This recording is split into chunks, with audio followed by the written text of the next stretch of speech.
Joining me now for this bonus episode of Locked On Gators is John Garcia, Sports Illustrated's Director of Football Recruiting, Locked On's Recruiting Insider. And before we get into it, I'd like to thank LinkedIn Jobs for being the official college football recruiting sponsor across the Locked On College Network. LinkedIn Jobs helps you find the candidates that you want to talk to faster. Post your job for free at linkedin.com/lockedoncollege. Terms and conditions apply. And John, it's here, the day that we didn't know was happening until about 2 weeks ago, but we had been talking about it since you joined us with Locked On. We've been talking about this.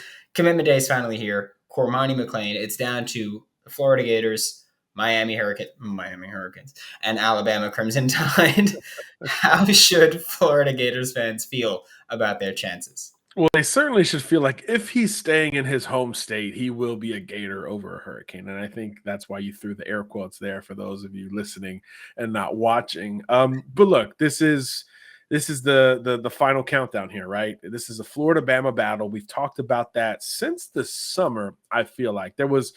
He took the official to Miami in, I believe, June, so there was a little buzz there. And then he was going to set up an official to Georgia, so that was going to be the other team in the mix. Again, in the summer, we heard a lot about it. But boom, once the season started, it really has been centered on the Florida Gators and the Alabama Crimson Tide. Florida got him on campus the most in the offseason. They have got him on campus, I believe, multiple times during the season thus far. He had the Bama OV scheduled, and then it got canceled. So that was really the point at that moment where you felt like, okay, and we talked about it at length here, if he's going to do something soon following this cancellation, it screams orange and blue. And sure enough, the commitment date was set for October 27th. So that's where we are from a timeline perspective at this point. Now, will the Bama OV still be taken? Could there be some contention through signing day? Possibly and possibly. But for today, for October 27th, you've got to feel incredibly good about Florida's chances, right? The visits tell you that.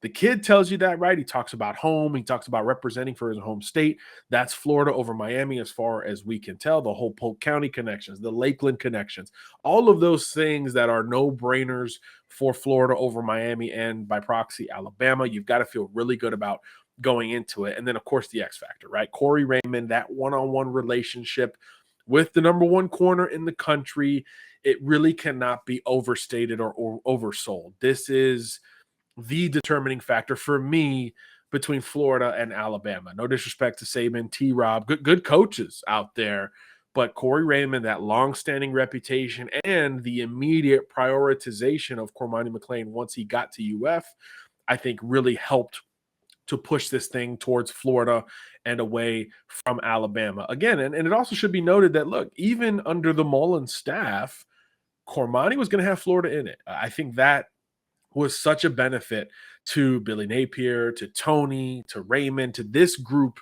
at UF now, because they were going to be a hat on the table and squarely in the mix regardless. But this group, this staff, and Raymond in particular just jumped it up a couple of notches. He didn't have to make all these visits to UF. He's been there a million times. He's so familiar. We know how close Lakeland and Gainesville are in proximity. He didn't have to continue going back, but really from the summer, from Friday Night Lights on, where he took a multi-day visit to UF, it really has felt like Florida's race to lose. And going into the commitment, that is how I'm viewing it. Again, signing day, the Bama OV that is still out there, we'll see. TBD, ... however you want to put it. But for the 27th, for the verbal commitment, that night, I feel like it's Florida's to lose. Yeah, I'm going to make it very clear right now that if he commits to Florida, obviously, as always, I'll be going live, but I will not know how to act. I'm just going to be incredibly obnoxious. I'm just going to let everybody know that one right now. But the Florida Gators are currently 22.5 point underdogs against the Georgia Bulldogs this Saturday. BetOnline, you will be hearing from me. BetOnline is your number one source for all of your betting needs and sports information, and I'm not telling you what to do. What I am going to say is that this year, Florida, when they're underdogs, have covered the spread every time. Also interesting, Florida, when they're favorites, have never covered the spread this year. Keep that in mind when you do whatever it is that you're going to do. Head to the website today or use your mobile device to learn all about the trends and action. Check out BetOnline, It's where the game starts. So I sweat a lot. We know this. I say this all the time. I'm gross. I get it. And it's really perfect for me because I live in a very humid place, if you don't know. So it's really fun that it's like I'm naturally gross and I live in a naturally humid place and I'm just naturally disgusting. My favorite. Luckily for me, though, there's Sweat Block, and Sweat Block was created by a doctor to help with his own excessive sweating. It's doctor created, doctor recommended, and if you or someone you love is experiencing embarrassing sweat or odor, try Sweat Block. You could save 20% with the promo code locked on at sweatblock.com. It's also available on Amazon. We've talked extensively about Cormani McClain's recruitment, when he's going to commit, if he's going to commit, if he's going to wait till signing day, all that stuff ad nauseum. But now it's here, and something that we haven't talked about. I mean, I think we talked about it like the first time we talked about Cormani and haven't since, and obviously a season has happened since then. What kind of player is Cormani McClain? Yeah, it's funny that the number 2 player in America, the number 1 defensive player, number 1 corner, number 1 player in Florida, we don't talk about that. It's kind of amazing on how recruiting has gotten as a conversation piece to where that's just not even talked about. But yeah, let's talk about it, right?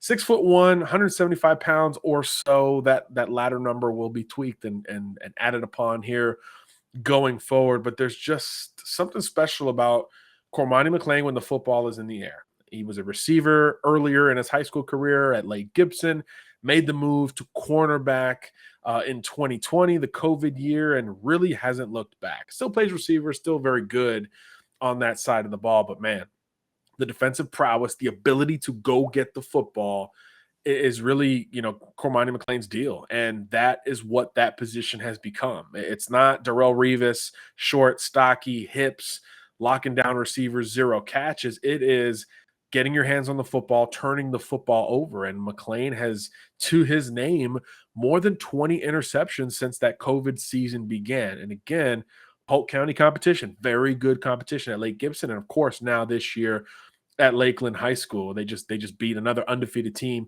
in week 7 in Clearwater Academy and just destroyed them 44-6. So this is a dominant player on a dominant team, and it's been tangible. The numbers are there.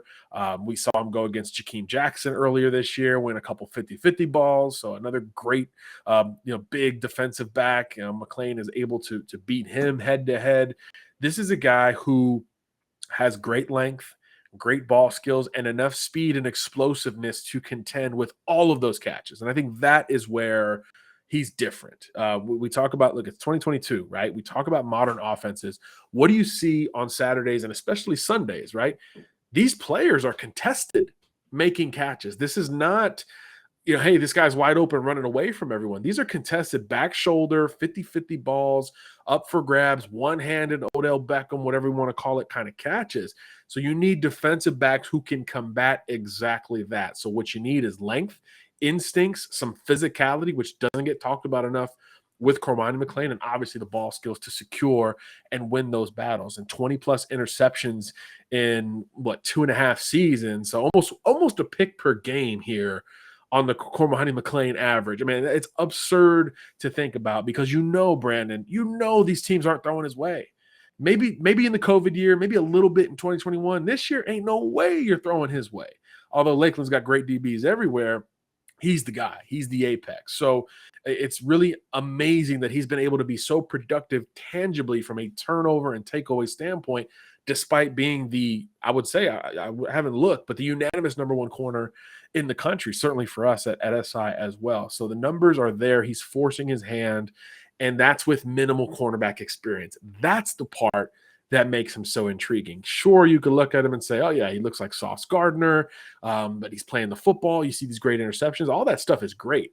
But when you realize this is a receiver converted over who still is years and miles away from his peak as a football player, that's when you start to really get excited because he's going to fill out and be a little bit bigger.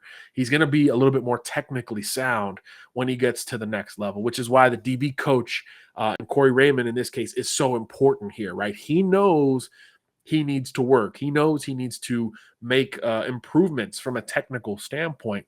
So he wants to go to a coach that is going to be known for doing as much, which is why it's been a Corey Raymond, Saban, T-Rob kind of battle for the last 6 months, because those are the guys that are known to do that. And you look at Raymond's track record with bigger, longer corners.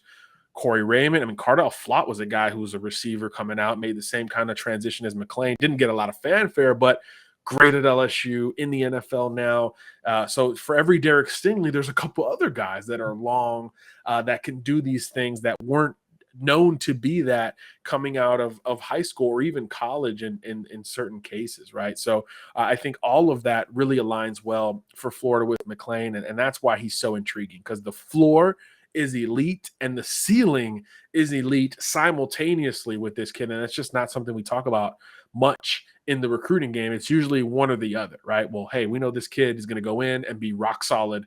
And if he gets a little bit better, cool, that's a bonus.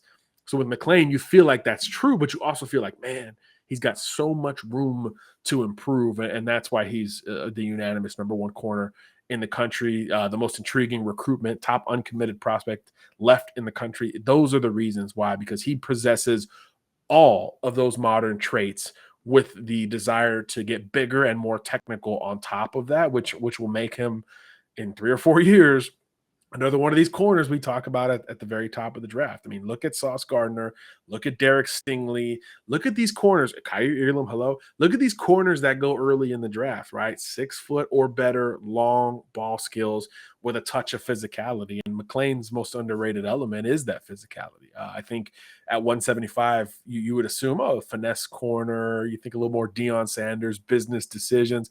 No, this is a kid who's willing to bring the lumber.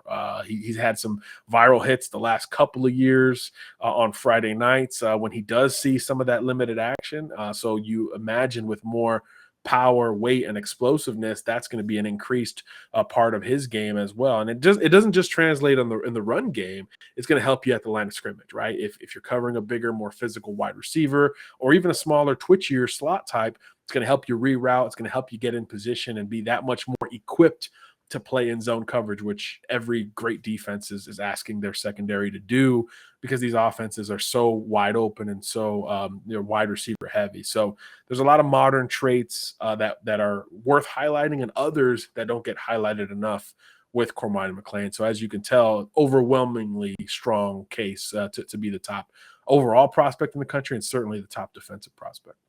Yeah, I'm sure that's a breath of fresh air for Florida Gators fans, especially when they've spent this entire season yelling about how their corners won't get physical enough at the line of scrimmage, playing off, and all this stuff. So I'm sure they're just like, oh, thank goodness. Cormani is the saving grace for the Florida Gators fans right now. So he's committing later today, hopefully going to be a Florida Gator. Thank you so much, John. This was John Garcia from Sports Illustrated, the director of football recruiting and Locked On Recruiting Insider. Thanks for having me.